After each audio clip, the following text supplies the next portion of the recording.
The first thing we did in section 3 was the area of a regular polygon using trig. And so you do have to recall the area of a regular polygon is 1/2 the apothem times the perimeter. Now the key here is getting your apothem. Obviously perimeter is easy.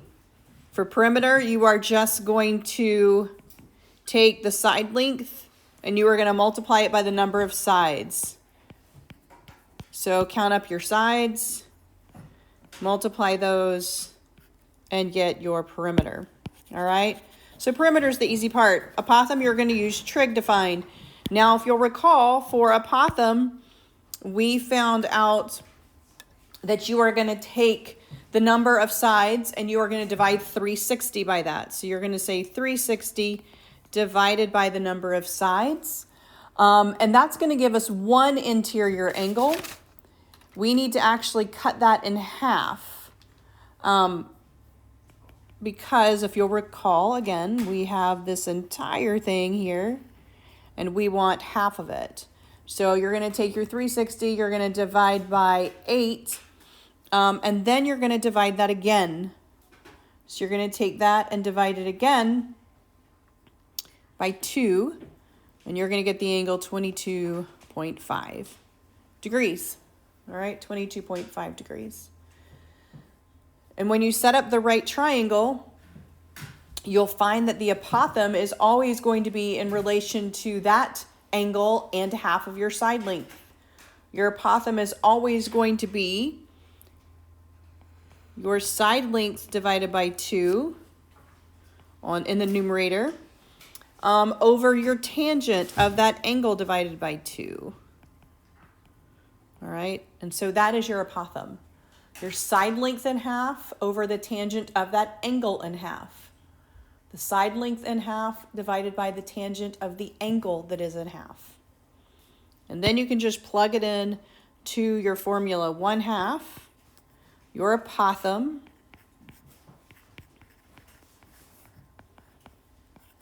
times your perimeter. So just be really careful when you put all this in that you show all of your steps. This does want it rounded to the nearest 10th, but it actually ends up being a 0 in your 10th place. So this one rounds to approximately 309 square yards. So you want to make sure that you can put that into the calculator and get 309. If you do not, you're doing something in your calculator wrong. So check your mode, make sure you're in degrees. If it is not doing it right, then do each piece at a time and show it to me. Meaning leave the 1/2 alone, do the 4 divided by 22.5 tangent, show me what you're rounding that to in the process, and then just multiply across, okay? So if you look on page 590, you will get the fact that the apothem is your half your side length over your half your angle tangent. And then it also mentions the 1/2 apothem times perimeter in there as well. This is the area of a triangle. This formula is on page 591 in your books. We found that to get the area of a triangle, if you have two sides and the angle in between, you can just do 1/2 your two sides. If we were to label this side A and side B, and then you can multiply that by the sine of the angle that is in between. If this is angle C, it's the 1/2 your two side lengths that you have times the sine of the angle in between it. So for this one, you have absolutely everything you need to solve it. You just have to know the formula. So you're going to say 1/2 5 times 6 times the sine of 140 degrees. And so again, you can put all of that into your calculator, and then it's going to open parentheses for that sine, close it, and you will get approximately to the nearest 10th, you will get 9.6 square centimeters. So again, you want to make sure that you can put that into your calculator and get 9.6. The other formula for finding the area of a triangle is if you have all three sides and no angles. All right, all three sides and no angles. This formula is on page 592 in your books. All right, this is also called Heron's formula. The area is this S measurement times the s subtracting each one of your sides. You multiply those and you take the square root. So then what is s? S is 1/2 your perimeter. Half of your perimeter is s. So to find s, you just take 1/2 of your perimeter. All right? 1/2, 14 plus 7 plus 8. That's better. All right. I said perimeter and then I somehow did something weird. That's a much better S. S should be, by the way, closer to your side lengths. All right. Perimeter is adding, not multiplying. And then you just plug it in. So you're going to say the square root of your S, which is 14.5, times your S minus your side lengths. You're going to say 14.5 minus 8. That's going to give me 6.5. You're going to say 14.5 minus 14. That's going to give you 0.5. And 14.5 minus 7 is going to give you 7.5. All right? So you just plug it in. You're going to say this is just the 14.5 minus each of your side lengths. So you can either show me that or you can just plug it in. It's just subtracting it from each side length from that total that you got. All right. And then you're just going to plug that into your calculator. Obviously, it's a square root. Again, you can do it all at once, or you can take the square root at the end. So you can either multiply them and then take the square root, or you can just plug it all into your calculator and get the square root. You should get approximately 18.8 square feet here when you round to the nearest tenth. You're given one vector. AB is your one vector here. You're given the starting point and the ending point. To do your component form, you just subtract, all right? You just subtract.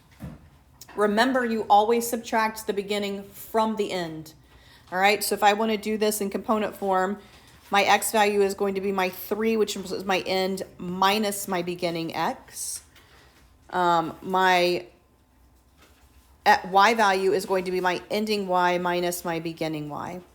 And so for component form, which is the first question, you would get 3 minus a -1 or 4, and you would get 10 minus 7, which is 3. All right. 4, 3 is your component form. So the first question on here is component form. This is what you're going to do. Just subtract your beginning from your ending. All right. And so that's the first question it asks you, is component form. The next question it asks is magnitude. All right, magnitude is just Pythagorean theorem. You have created a right triangle and you have shown the base and the height of it. The 4 is the base, the height is the 3, okay? So if I were doing that, Pythagorean theorem says you square them, add them up, and take the square root. So magnitude is simply the square root of the x value squared plus the y value squared. All right? So you get the square root of 25 here. So the magnitude of this one is just 5. The magnitude of this is just 5. All right? So the formula for magnitude is really just the square root of your x squared plus your y squared. That is your formula for magnitude.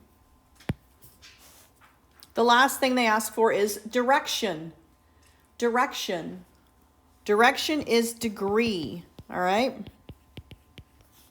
Direction is degree. And so you are going to use trig here. Direction is always the inverse tangent of your y value over your x value. All right, so in this case, it would be the inverse tangent of my y value, which is 3, over my x value, which is 4. All right, so again, you want to make sure you are in degrees. You're going to get approximately, so on your answer keys for everything other than I think this one, I rounded to the nearest whole degree. So you would be approximately 37 degrees. The only thing else you have to tell me is where on the coordinate plane you're telling me that is, okay? So you want to go back to your vector, your component form. Component form, I have a positive 4, positive 3.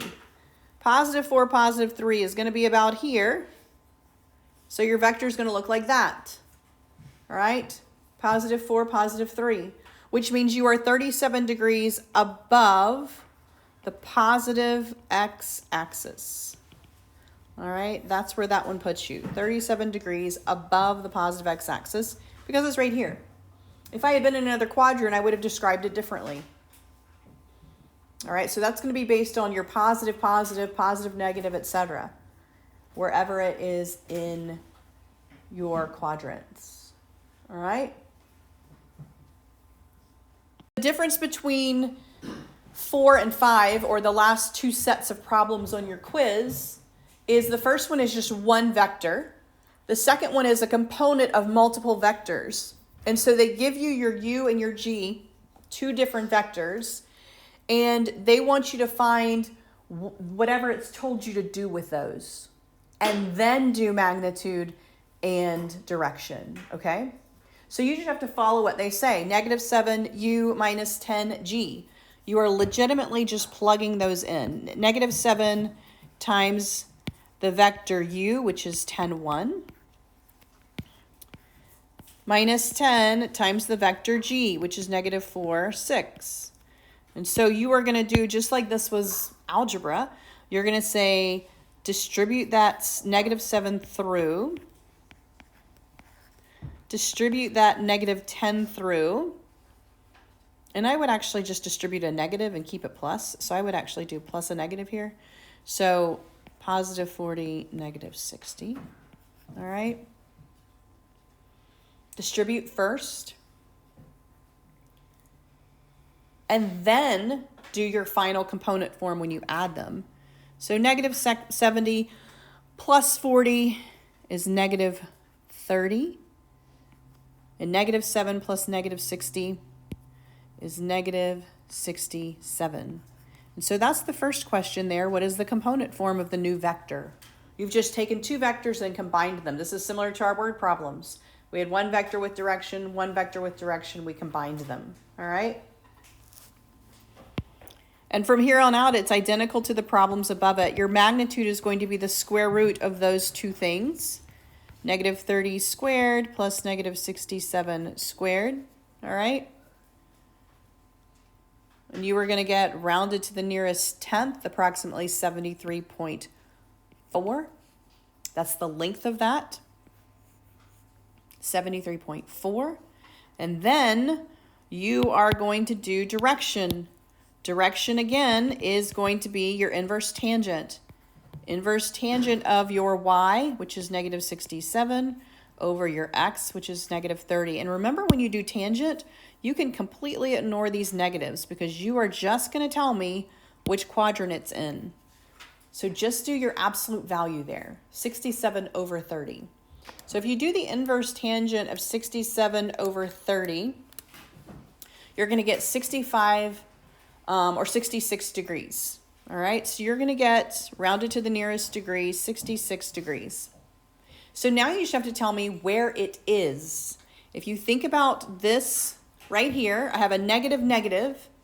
Negative, negative is going to be somewhere down here, all right?